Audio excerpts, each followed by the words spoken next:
కాంగ్రెస్ పార్టీలో ఎమ్మెల్యేలు మంత్రుల మధ్య అసంతృప్తి జ్వాలలు రగులుతున్నాయి.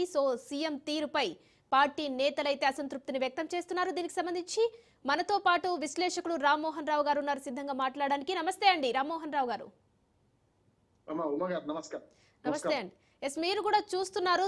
అధికారం చేపట్టకన్నా ముందు కాంగ్రెస్ పార్టీ చెప్పిన మాట ఏంటంటే పార్టీ కోసం కష్టపడిన వారికే కంపల్సరీగా పదవులు దక్కుతాయి, వారికి ఇంపార్టెన్స్ ఇస్తామని కూడా పదే పదే చెప్పింది. ఆఫ్టర్ ఎలక్షన్స్ తర్వాత ఒక్కసారిగా ఇప్పుడు ఎమ్మెల్యేలు మంత్రుల మధ్య అసంతృప్తి బయటపడుతోంది. మాకు ఒక పదవి లేదు, మాకు సరైన ఇంపార్టెన్స్ పార్టీలో లేదు, మధ్యవర్తులు మాత్రమే తమ అధికారాన్ని చెలాయిస్తున్నారు. ఇలా అయితే ఎలా అని తమ అసంతృప్తిని వ్యక్తం చేస్తున్నారు. మీరేమంటారు దీనిపై? మీకు రాజ్యూస్ ప్రేక్షకులకు నమస్కారం. నిజమే కదా, ఎందుకంటే చీమలు పెట్టిన పుట్టల్లో పాములు ఇమిడినట్టు వచ్చినట్టు చాలా మంది ఫిరాయింపుదారులు ఇతరత్ర వచ్చిన వాళ్ళకి పెద్దపీట వేస్తున్నారు. ఒక రకంగా చెప్పాలంటే టీపీసీసీ కాస్త హైబ్రిడ్ టీపీసీసీ లాగా, అంటే ఇతర పార్టీల నుంచి వచ్చిన నాయకులకి మళ్ళీ ఆలవాలంగా మారింది. అధికారులు కూడా అదే పాత పద్ధతిలో ఉన్నారు అని ఒక విమర్శ వస్తుంది. ముఖ్యంగా తెలంగాణ వచ్చిన తర్వాత గారు 10 సంవత్సరాలు పూర్తిగా ప్రతిపక్షంలో ఉన్నారు. మొదటిసారి 21 సీట్లు, రెండోసారి 2018లో 19 అసెంబ్లీ స్థానాలు వచ్చినా కూడా, పార్లమెంట్ స్థానాలు కూడా 3 వచ్చినా కూడా వాళ్ళకు మొదటి అంటే 10 ఏళ్ళు ప్రతిపక్షంలో ఉండి ఆవురా అంటున్నారు. ఒక రకంగా చెప్పాలంటే అధికారం దూరమైంది తెలంగాణ వచ్చిన తర్వాత ప్రత్యేక రాష్ట్రాల్లో. అటువంటి 10 ఏళ్ల తర్వాత వచ్చి సాకారమైన కళ ఇవాళ అధికారం వచ్చిన తర్వాత కూడా అందరు కూడా అంటే పల్లకి మోసే బోయిర్లాగా ఎన్ని రోజులు ఉండాలి, అందరికీ పదవులు దక్కాయి. అందులో కూడా మంత్రివర్గం నుంచి మొదలు పెడితే ఎమ్మెల్యేలుగా ఫిరాయించిన వాళ్ళకి ఎమ్మెల్యేల సీట్లు ఇవ్వడం, అక్కడ కూడా కింది స్థాయిలో కూడా వర్గపోరు కూడా కొనసాగుతుంది. ఒక మాట చెప్తా, నుంచి కిందికి వస్తాను. మంత్రివర్గంలో 12 మంది ఉన్నారు. ఈ 12 మందిలో నలుగురు ఫిరాయింపుదారులే కదా. ముఖ్యంగా ఖమ్మం మనకు ఎవరైతే తుమ్మల నాగేశ్వరరావు గారు కానీ, లేకపోతే పొంగిరెడ్డి శ్రీనివాసరెడ్డి గారు కానీ, వాళ్ళు ఫిరాయింపుదారులు. గతంలో టీఆర్ఎస్ నుండి వాళ్ళు తర్వాత వచ్చిండ్రు, వాళ్ళకి మంత్రి పదవులు ఇచ్చారు. ఇట్లా మొత్తం 12 మంది మంత్రుల్లో 3 నుంచి 4 మంత్రులు బయట పార్టీ నుంచి వచ్చిన వాళ్ళు. ముఖ్యంగా పొంగిరెడ్డి శ్రీనివాసరెడ్డి గారి పెత్తనం ఎక్కువైంది అనేది కూడా ఒక విమర్శ ఖమ్మం జిల్లాలోనే వినిపిస్తున్నాను ఒకటి. అందుకని ఇంకా 6 మంత్రి పదవులు ఖాళీగా ఉన్నాయి కదా, ఎందుకు వేయలేదు అంటే ఇప్పుడు దిక్కున్న చోట చెప్పుకో అనే అవకాశం ఒకటి ఉంటుంది ఇందులో. ముఖ్యంగా ప్రాంతీయ పార్టీలు ప్రాంతీయ పార్టీలు ఇప్పుడు ప్రైవేట్ ఆస్తులుగా మారిపోతాయి.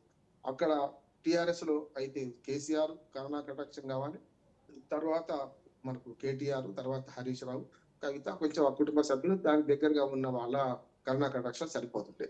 కానీ ఇక్కడ అట్లా కాదు కదా. ఇక్కడ ఏమైతుందంటే ఎవరికి వారేమన్నా తిరిగా ఉంది. ఉదాహరణకు పాత కాంగ్రెస్ లో 3 వర్గాలు ఉన్నాయి. మొదటి నుంచి ఉన్న కాంగ్రెస్ అనుకూల వర్గము, మొదటి నుంచి కాంగ్రెస్ సీనియర్ నాయకులు. రెండోది రేవంత్ రెడ్డి గారితో సహా ఫిరాయించిన వర్గము. మూడోది ఏమో ఇప్పుడు మళ్ళీ ఈ మధ్యన అంటే అధికారం వచ్చిన తర్వాత ఫిరాయించిన వాళ్ళు. ఈ 3 రకాలుగా దానిలో ఉన్నారు.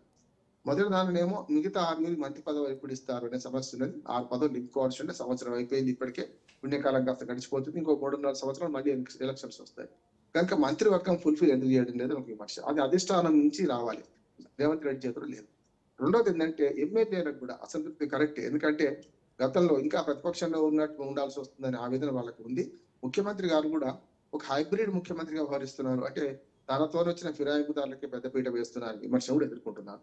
ఇకపోతే టీపీసీసీ అధ్యక్షుడిగా ఆయన ముఖ్యమంత్రిగా ఉండి మొన్నటిదాకా 2 పదవులు జోడెట్ల పదవులు 2 నిర్వహించారు. కానీ మహేష్ కుమార్ గౌడ్ వచ్చిన తర్వాత కొంతవరకు మంత్రులను కంట్రోల్ చేయడం, మంత్రులను గాంధీ భవన్ తీసుకొచ్చి కూర్చుండబెట్టి ప్రజల సమస్యలు పట్టించుకోండి, మన ముఖ్యంగా ఉన్న కార్యకర్తలు ఏం చెప్తున్నారు వినండి అని మంత్రివర్గంలోని మంత్రులను గాంధీ భవన్ లో కూర్చుండబెట్టగలుగుతున్నారు. అది చాలా పెద్దది అంటున్నారు. రేవంత్ రెడ్డికి మనకు మహేష్ కుమార్ గౌడ్ కి పోలిస్తే మహేష్ కుమార్ గౌడ్ గారు మొదటి నుంచి కాంగ్రెస్ వాది, ఫిరాయింపుదారు కాదు, మొదటి నుంచి కూడా కాంగ్రెస్ పార్టీ కట్టుబడి ఉన్నవాడు, కొంత సంయమనంగా వ్యవహరిస్తున్నాడు ఈ 2 పార్టీకి ప్రభుత్వానికి మధ్య. ఇక మూడోది ఏంటంటే కార్పొరేట్ మనం ఏదైతే నామినేటెడ్ పదవులు ఉన్నాయో చాలా నింపుతలేరు కదా అని. అంటే కింది స్థాయిలో ఏముంటది అంటే 2వ స్థాయి 3వ స్థాయి నాయకత్వానికి రాష్ట్ర స్థాయి నామినేటెడ్ పదవులు తీసుకోవాలని ఉంటది. అట్లాగే నియోజకవర్గాల్లో ముఖ్యంగా మనకు మార్కెట్ కమిటీలు ఉన్నాయి, నియోజకవర్గంలో దేవస్థాన కమిటీలు ఉన్నాయి. ఇట్లాంటి వాటి కూడా మమ్మల్ని వేయలేదు కదా ఇప్పటిదాకా అనే సమస్య వస్తుంది. అంటే ఎన్ని రోజులు నాలుస్తారు? ఈ 3 తరాలు ఏదైతే పై స్థాయి రాష్ట్ర స్థాయి నాయకత్వం, 2వ స్థాయి ఏమో ఎమ్మెల్యేల తర్వాత నాయకత్వం, 3వది ఏమో నియోజకవర్గాల్లో మనకు తలనొట్టి అంటే ఒక రకంగా చెప్పారంటే తమ మొత్తం రాజకీయ భవిష్యత్తును అడ్డం పెట్టి గెలిపించుకున్న ఎమ్మెల్యేలు గెలుచుకున్న క్యాడర్ ఉంది, వీళ్ళందరికీ కూడా అసంతృప్తి ఉందని నేను అనుకుంటున్నాను. ఇప్పుడు బయటపడ్డది. మొన్నటిదాకా పై స్థాయి అసంతృప్తి ఏమైందంటే దీపాదాస్ మున్షి మనకు తెలంగాణ వ్యవహారంలో ఇక్కడ ఇన్ఛార్జ్ అని, ఏది ఇక్కడ మన ఈ పార్టీకి తెలంగాణ ఇన్ఛార్జ్ అని, ఆయన మీద కూడా ఫిర్యాదులు పోయినాయి. మంత్రుల నుంచి కానీ లేకుంటే మంత్రుల తర్వాత స్థాయి ఎమ్మెల్యేల నుంచి కానీ అధిష్టాన వర్గానికి ఫిర్యాదులు పోయినాయి. దాంతోనే మొన్న 1 year పాలన అనే పేరు మీద వచ్చి వేణుగోపాల్ గారు, కేసీ వేణుగోపాల్ గారు అలపుంజి నియోజకవర్గం నుంచి ఎన్నికయ్యాడు, కేరళ నుంచి ఉన్నాడు. దేశంలో ముఖ్యంగా సోనియా గాంధీకి, ప్రియాంక గాంధీకి, రాహుల్ గాంధీకి, ముఖ్యంగా మల్లికార్జున ఖర్గే అత్యంత విశ్వసనీయమైన పార్టీ సీనియర్ నాయకులు ఆయన వచ్చిన తర్వాత బయటపడింది. ఎప్పుడైనా చెప్పుకుంటేందుకు నేను ఉన్నాను అని ఒక భరోసా వస్తే చెప్పుకుంటాను కదా, అందుకని అది జరిగింది అంటున్నాను. ముఖ్యంగా రేవంత్ రెడ్డి మీద ఫిర్యాదులేమో పై స్థాయిలో ఎక్కువ ఉన్నాయి, రెండో స్థాయిలో మా ఎమ్మెల్యేల మీద ఫిర్యాదులేమో నియోజకవర్గం నుంచి వచ్చిన వాటిలలో ఉన్నాయి, మూడో స్థాయి ఏంటంటే పదవుల పంపిణీ ఇంకెప్పుడు అంటే ఎన్ని రోజులు ఎదురు చూడాలి మేము అనే ఒక విమర్శ వస్తున్నది. దాంతో పాటు పాత అధికారులను కొనసాగించడం కూడా పెద్ద చర్చకు దారితీస్తుంది. ఉదాహరణకు గతంలో రామ్మోహన్ రావు గారు, పార్టీ అధికారం చేపట్టిన తర్వాత కూడా పార్టీలో తమకు ఒక అధికారం దొరుకుతుంది, ఒక ఇంపార్టెన్స్ దొరుకుతుందని కూడా ఇతర పార్టీల నుంచి చాలా మంది నాయకులు ఇందులో జాయిన్ అయ్యారు. సో ఆ నేపథ్యంలోనే బీఆర్ఎస్ నుంచి కూడా చాలా మంది ఇందులో జాయిన్ అయ్యారు. ఆ జాయిన్ అయిన వ్యక్తులే ఇవాళ ఇక్కడ కోవట్లుగా మారి ఇక్కడున్న పార్టీలో ఉన్నటువంటి నేతలపై అధికారం చెలాయిస్తూ నిధులు విడుదలవుతున్నా సరే ఎటువంటి రెస్పాన్స్ లేకుండా వారి అధికారం చెలాయిస్తున్నారని ఒక టాక్ అయితే ఉంది. మరి ఇంత జరుగుతున్న అధికార వర్గం వరకు ఈ ఇష్యూ అనేది వెళ్ళి ఉండదా? ఒకవేళ వెళ్ళినా వాళ్ళు రెస్పాండ్ అవ్వట్లేదా? వెళ్ళింది. ఉదాహరణకు కేశవరావు గారు మొన్నటిదాకా అక్కడ సెకండ్ బీఆర్ఎస్ లో కేసీఆర్ పక్కన కూర్చునేవాడు, ఇప్పుడు ఇక్కడికి వచ్చి రేవంత్ రెడ్డి గారు పక్కన కూర్చుంటున్నారు. సీనియర్ నాయకులు కొంత ఇబ్బంది ఉంటది కదా, కాకపోతే ఇప్పుడే బయటపడతలేరు, కొందరు అడ్జస్ట్ అయిపోయారు, కొందరు బయటపడుతున్నారు, అంతే తేడా. అందుకనే అధిష్టాన వర్గానికి ఇప్పటికే చాలా ఫిర్యాదులు అందినాయి, ముఖ్యంగా దీపాదాస్ మున్షి మీద, మన రేవంత్ రెడ్డి మీద, వాళ్ళిద్దరు ఒకటయ్యారు, మమ్మల్ని దూరం పెడుతున్నారని చెప్పి. రెండో విమర్శ ఏంటంటే మీరు అన్నది అధికారులను వాళ్ళే కొనసాగించడం వల్ల వస్తున్న సమస్య. ఉదాహరణకు మహేందర్ రెడ్డి మీద గతంలో చాలా పెద్ద ఎత్తున ఆరోపణ చేశారు రేవంత్ రెడ్డి గారే, కానీ ఆయన ఏం చేశారు, మరి విద్యా మండలికి అధ్యక్షుడిగా ఇచ్చారు. అంటే పాత అధికారులను కొంచెం అదిరించో వాళ్లకు అవినీతి మూలాలు తెలుసుంటాయి కనుక ఎట్లా మహేందర్ రెడ్డి గురించి అట్లేదు, కానీ చాలా మంది అధికారులను కొనసాగించడానికి కారణం ఏంటంటే ఎక్కడ వేలు వంకర పెడితే వెన్న వస్తుంది తెలుసు కనుక అట్లాంటి అధికారులను కొనసాగిస్తే ప్రభుత్వం సజావుగా నడుస్తుంది. ఒకటి. మూడో ఆరోపణ ఇప్పుడు ప్రభుత్వం మీద ఏముందంటే రేవంత్ రెడ్డి గారి మీద అధిష్టాన వర్గానికి ఏదైతే పైన ఢిల్లీ ఎన్నికలు వస్తున్నాయి, ప్రతిసారి ఎన్నికలు వచ్చినప్పుడు మహారాష్ట్ర ఎన్నికలు కానీ, జార్ఖండ్ ఎన్నికలు కానీ, అంతకుముందు హర్యానా ఎన్నికలు కానీ, జమ్మూ కాశ్మీర్ ఎన్నికలు కానీ, ఈ 1 year లో 4 రాష్ట్రాలకు ఎన్నికలు వచ్చినాయి. ఇక్కడ నుంచి మూటలు పోతున్నాయి.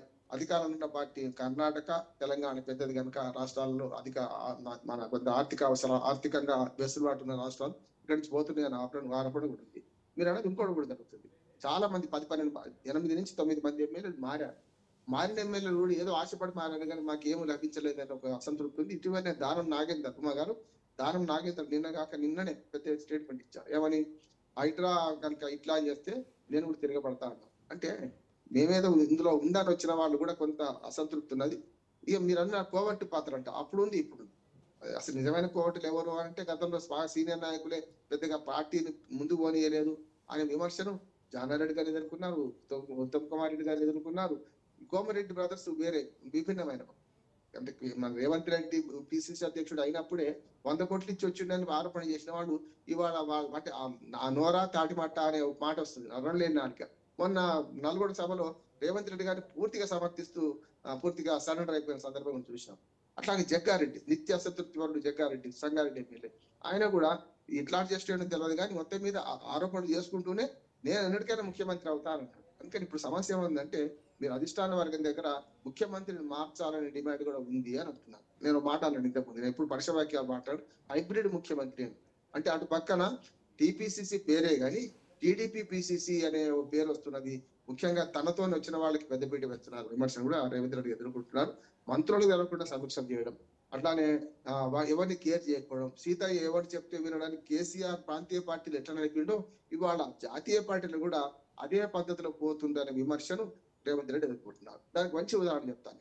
ఇప్పుడు మన కొండలరెడ్డి గారు, అట్లా రేవంత్ రెడ్డి తమ్ముడు ఉన్నాడు కదా, ఆ నియోజకవర్గంలో చూస్తే గతంలో కేసీఆర్ గారు ముఖ్యమంత్రిగా ఉన్నప్పుడు పెద్ద మనిషి అని కాళ్ళు మొక్కిన వెంకటరామరెడ్డి కలెక్టర్ కంటే కూడా ఘోరంగా ఏ పదవి లేని వాళ్ళకు కూడా ముఖ్యమంత్రి తమ్ముడు అనే ఒక దాంతో విలువయిస్తున్నారు. ముఖ్యమంత్రి సోదరులకు ఇవాళ పూర్ణకుంభ స్వాగతాలు, పెద్ద పెద్ద స్వాగత తోరణాలు కట్టడం, కలెక్టరే స్వయంగా ఎదుర్కోవడము, ఇవన్నీ చూస్తున్నాం. వికారాబాద్ కలెక్టర్, నేను మొన్న వీడియో చూశాను. ఒకటి వికారాబాద్ కలెక్టర్ రేవంత్ రెడ్డి బ్రదర్ని తీసుకెళ్తున్నాడు ఎదురొచ్చి స్వాగతించి.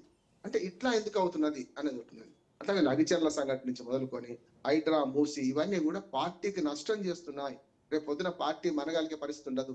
ప్రజల అసంతృప్తి ఉంది అనే ఒక అంశాన్ని అధిష్టాన వర్గాన్ని తీసుకెళ్లారు. అన్నిటికంటే ఇప్పుడు ప్రజల్లో పెద్ద అసంతృప్తి ఏంటంటే హామీలు, వాళ్ళు 100 రోజుల్లో చేస్తామన్న హామీలు సగం కూడా నెరవేరలేదు. ఒక్కొక్క దాని 1-6 నెరవేరినాయి. బస్సు, ఉచిత బస్సు కానీ, లేకపోతే 500 రూపాయల సిలిండర్ కానీ, ఇట్లాంటి కానీ అసలైన రైతు భరోసా సంగతి ఏంది, కౌలు రైతులకు 12,000 రూపాయలు ఏంది, అట్లాగే పెన్షన్ 2,000 నుంచి 4,000 చేస్తామనేది అనేది కాంగ్రెస్ కార్యకర్తలు, నేను ఫీల్డ్ తిరుగుతుంటాను కనుక చాలా ఆవేదన. ఎట్లా డిఫెండ్ చేసుకోవాలి మేము వాళ్ళు చేసిన తప్పులకు, వాళ్ళు ఇచ్చిన హామీలకు? మేము ప్రజల్లో ఉండి ఓట్లు గెలిపించాం పార్టీని, కానీ వాళ్ళు ఎట్లా డిఫెండ్ చేసుకోవాలి? వాళ్ళు చేసిన పాపాలకు మేము భరించాల్సి వస్తుంది. గ్రామాలకు వెళ్తే భూషణ తిరస్కారాలు మాకు వస్తున్నాయి కదా అని కాంగ్రెస్ కార్యకర్తలు, ముఖ్యంగా క్షేత్రస్థాయి కార్యకర్తలు చాలా పెద్ద ఎత్తున అసంతృప్తున్నది. ఇక రెండోది, పదవులు ఆశపడ్డ వాళ్ళు ఎట్లా ఉంటారు?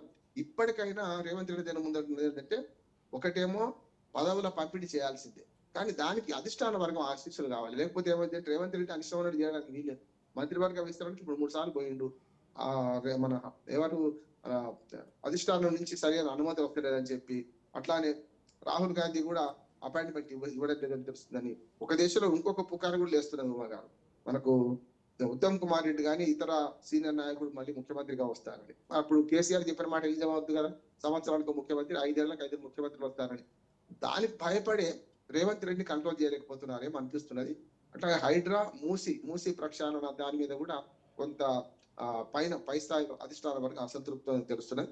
కేసీ వేణుగోపాల్ గారు ఇవన్నీ తెలిసిన వాడు కనుక వచ్చిండు, చూసిండు, ఎక్కడ లూపోల్స్ ఉన్నాయి, ఎక్కడ కార్యకర్తలు అసంతృప్తితో ఉన్నారని మాట్లాడుతున్నాడు. దీనివల్ల చక్కదిద్దుతారా, లేకపోతే అధిష్టానం ముఖ్యమంత్రిని మార్చుతారా అంటే, నేనైతే నా ఉద్దేశం ప్రకారం ముఖ్యమంత్రిని మార్చరు, ఇంకో సంవత్సరం ఈయన కొనసాగుతారని నేను అనుకుంటున్నాను. కానీ కార్యకర్తల అసంతృప్తి తీర్చడానికి పదవుల పందేరం తప్పనిసరి ముంచుకొస్తున్నది. రెండోది, కింది స్థాయి కార్యకర్తలకు తమ పార్టీ మారింది, ప్రభుత్వం మారింది, మా పనులు మావి కాకుండా కనీసం ప్రజలు ఓట్లేసిన ప్రజల సమస్యలు తీసుకోకపోతే అధికారులు కూడా పట్టించుకుంటారని ఒకటి వస్తున్నది. దీని మీద కూడా తీవ్రంగా మన ఈ రెండో చర్చించాలని నేను అనుకుంటున్నాను. అందులో కూడా సీనియర్ నాయకులు ఇప్పటికీ అసంతృప్తితో ఉండడానికి మంచి ఉదాహరణ జీవన్ రెడ్డి గారు. ఫిరాయింపులు అవసరం లేనప్పుడు ఫిరాయింపులు చేసినారు, మనకి ఏం తక్కువ ఉన్నది, ఫిరాయింపులు అవసరమే ఉన్నది అని జీవన్ రెడ్డి గారే వాపోయింది. తన సొంత నియోజకవర్గంలోని ఎమ్మెల్సీ, మన జగిత్యాల నియోజకవర్గంలోని తనకు వ్యతిరేకంగా పోటీ చేసిన టిఆర్ఎస్ నాయకుడిని ఎమ్మెల్యేని చేర్చుకున్నారు కదా, ఇది అవసరమా అనేది కూడా వస్తున్నది ఇప్పుడు.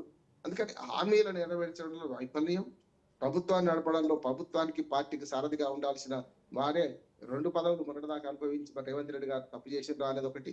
మూడోది, ఇప్పటికైనా సరే ఇవన్నీ సవరించడానికి ఒక పెద్ద దిక్కు కావాలి మాకు అనే దానిలో మన వేణుగోపాల్ ఒక ప్రవహణ కొట్టుకుపోతున్న వాడికి గడ్డిపోస్తు దొరికినట్టు వేణుగోపాల్ గారు దొరికారు.